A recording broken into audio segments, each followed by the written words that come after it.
warahmatullahi wabarakatuh.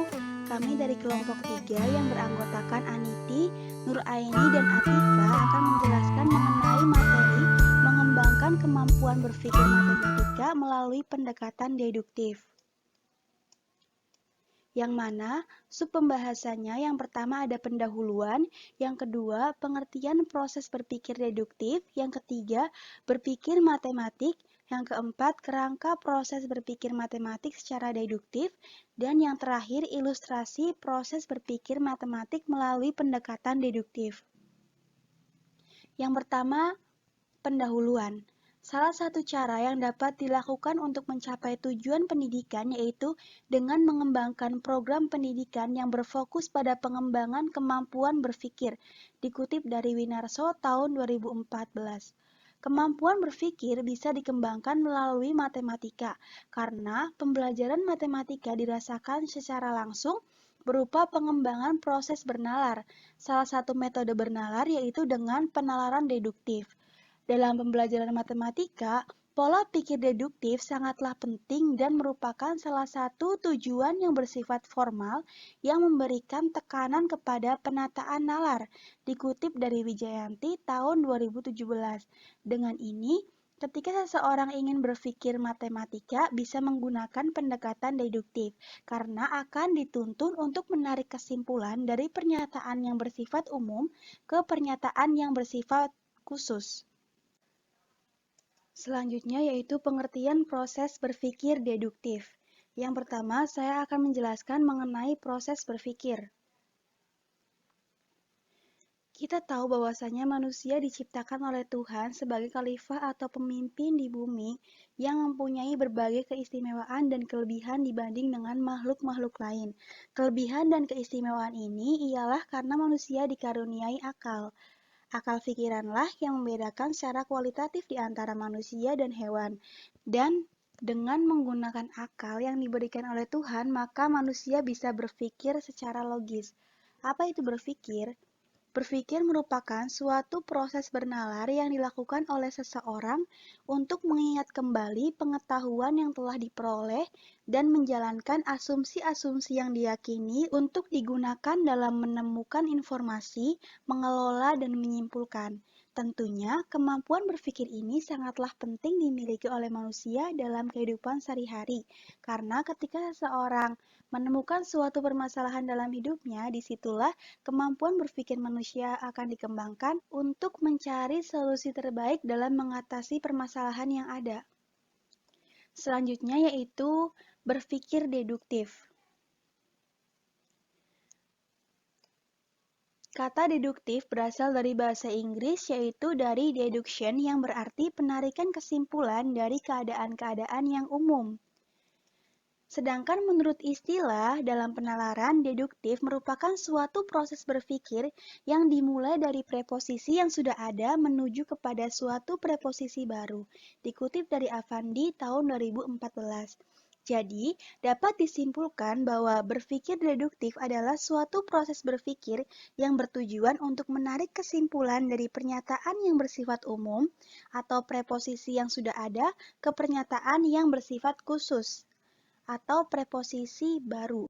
Pembahasan selanjutnya yaitu tentang karakteristik berpikir deduktif.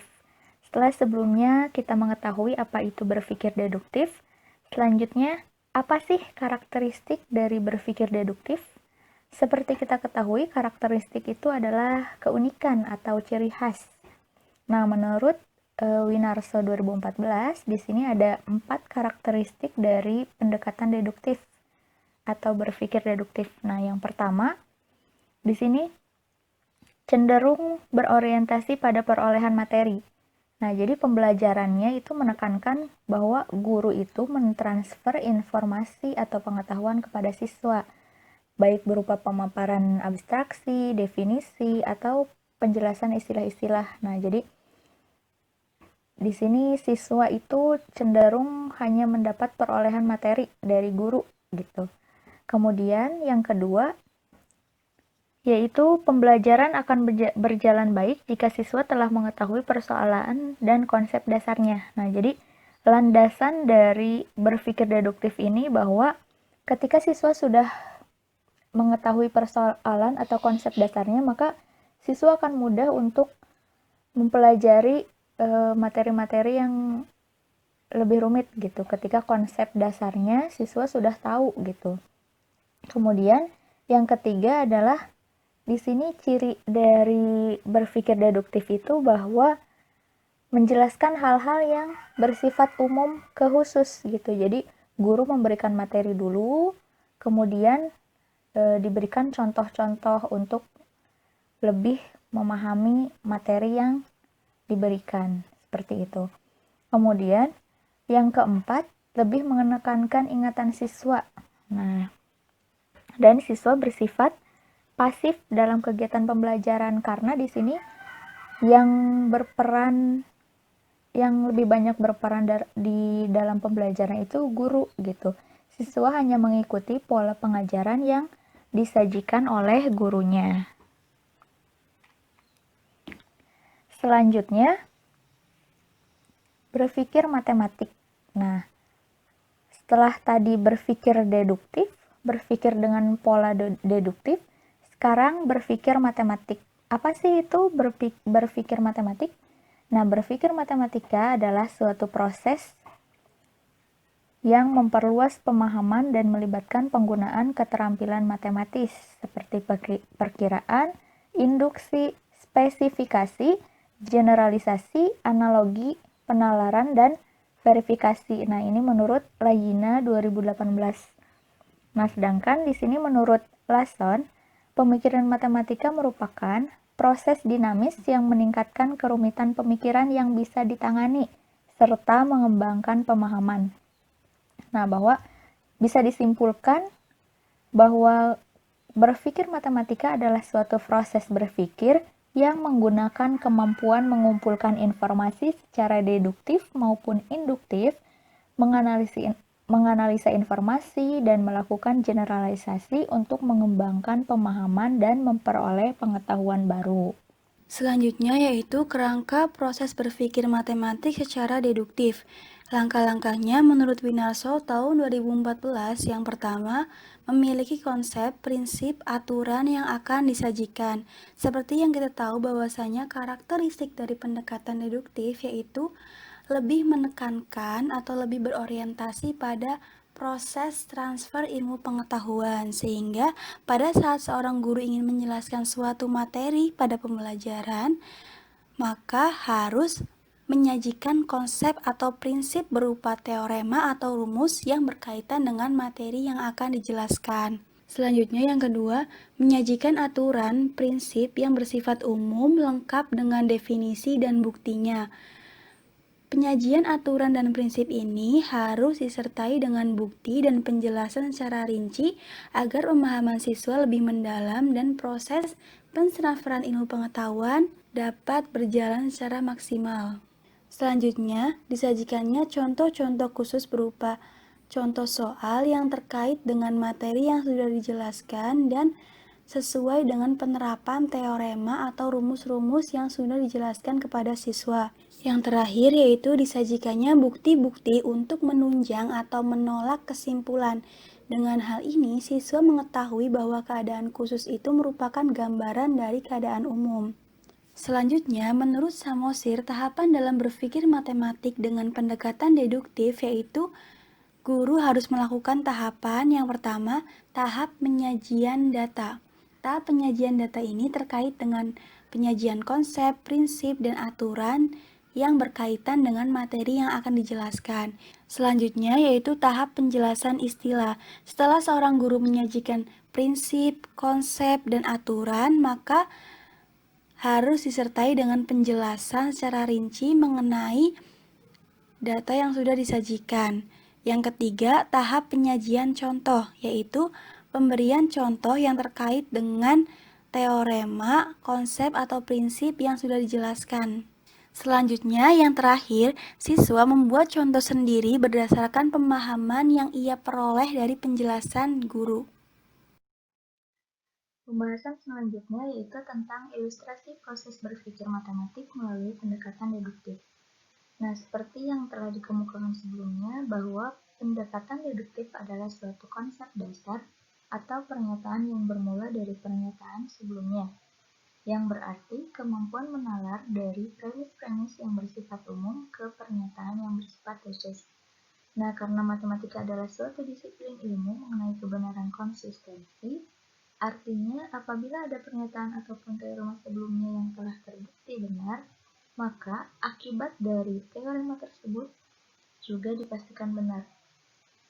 Nah, dalam pembelajaran matematika, ketika guru menyampaikan generalisasi atau definisi, maka guru tersebut menggunakan pendekatan pola pikir deduktif.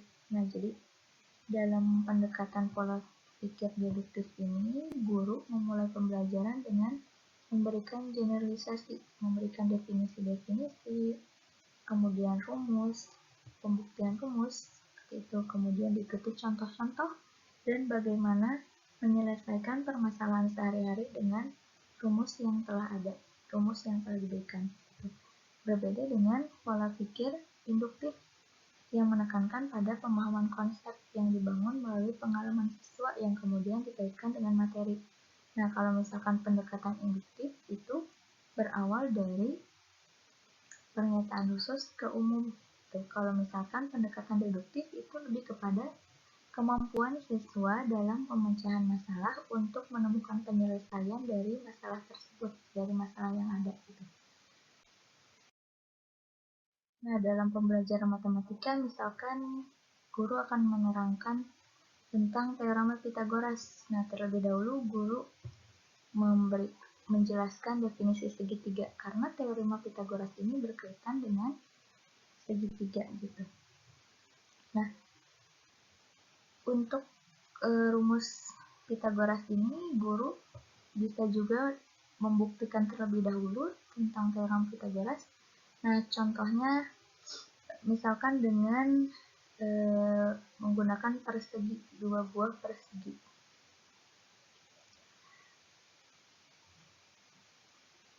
Nah, ada dua persegi, yang pertama persegi kecil, kemudian yang kedua persegi yang besar. Nah, di mana persegi yang besar ini di dalamnya ada persegi kecil yang 4 sudutnya itu berhimpitan pada sisi-sisi persegi yang besar. Nah, sehingga membentuk 4 buah segitiga siku-siku seperti pada gambar. Nah, kemudian diperoleh satu persegi besar itu yang di dalamnya ada sebuah persegi kecil dan 4 segitiga siku-siku itu dicari luasnya. Nah, jadi luas persegi besar sama dengan luas persegi kecil ditambah 4 kali luas segitiga siku-siku. Nah, kemudian dioperasikan bahwa luas persegi yang besar itu berarti sisi kali sisi, luas persegi kecil sama sisi kali sisi, kemudian 4 kali luas segitiga siku-siku. 4 dikali luas segitiga setengah kali alas kali tinggi.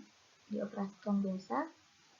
Nah, kemudian diperoleh C kuadrat sama dengan A kuadrat ditambah B kuadrat. Nah, maka inilah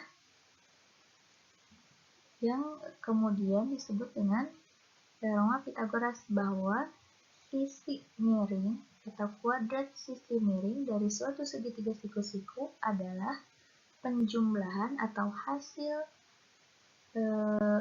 penjumlahan dari kuadrat masing-masing kedua sisi lainnya. Nah, setelah mengetahui rumus dari teorema Pythagoras, nah guru memberikan contoh soal yang berkaitan dengan penggunaan teorema tersebut, gitu, dari teorema Pythagoras yang tadi C kuadrat sama dengan A kuadrat ditambah B kuadrat. Nah, contohnya dalam soal seperti ini. Nah, diketahui X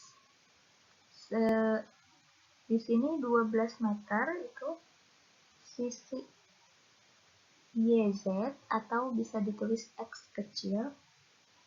Sisi yang berada di depan sudut X itu X kecil, kemudian sisi miringnya yang di depan Y, yang di depan sudut Y itu berarti Y kecil, kemudian yang di depan sudut Z itu berarti sisi Z kecil atau XY boleh gitu.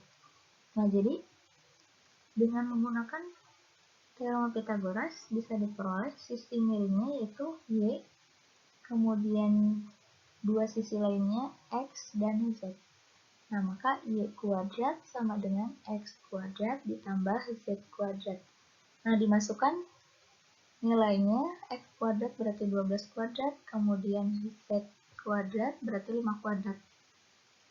Dijumlahkan 12 kuadrat 144, 5 kuadrat 25, hasilnya 144 ditambah 25 sama dengan 169. Nah, berarti diperoleh Y-nya 13. Nah, maka dengan menggunakan teorema Pythagoras diperoleh sisi miring dari segitiga tersebut adalah 13 meter. Nah, selain dapat memahami teorema Pythagoras dalam bentuk soal matematika, siswa juga diarahkan oleh guru untuk menyelesaikan permasalahan sehari-hari yang berkaitan dengan teorema. Gitu. Setelah siswa dapat mengerjakan soal, kemudian bagaimana siswa menerapkan atau mengaplikasikan teorema tersebut dalam menyelesaikan masalah sehari-hari. Nah, contohnya bisa dengan mengetahui jarak antar pohon, misalkan berapa, terus mengetahui sisi miring atau berapa tinggi dari bendera, dari tiang bendera itu. Nah, dan lain sebagainya. Nah, ini penggunaan teorema Pythagoras dalam kehidupan sehari-hari. Nah, dalam materi lain juga misalkan dalam bangun ruang. Nah, guru menjelaskan terlebih dahulu apa pengertian misalkan kubus gitu. Nah, kubus adalah apa gitu. Nah, kemudian selanjutnya guru bisa menjelaskan pembuktian-pembuktian dari volume balok misalkan dengan menggunakan volume kubus gitu. Jadi guru memberikan generalisasi atau definisi terlebih dahulu, kemudian diberikan contoh-contoh, kemudian bagaimana menyelesaikan dalam soal-soal dan juga dalam aplikasi kehidupan sehari-hari. Nah, seperti itu ilustrasi dari proses berpikir deduktif. Nah, terima kasih disampaikan kami dari kelompok 3, kurang lebihnya mohon maaf. Wassalamualaikum warahmatullahi wabarakatuh.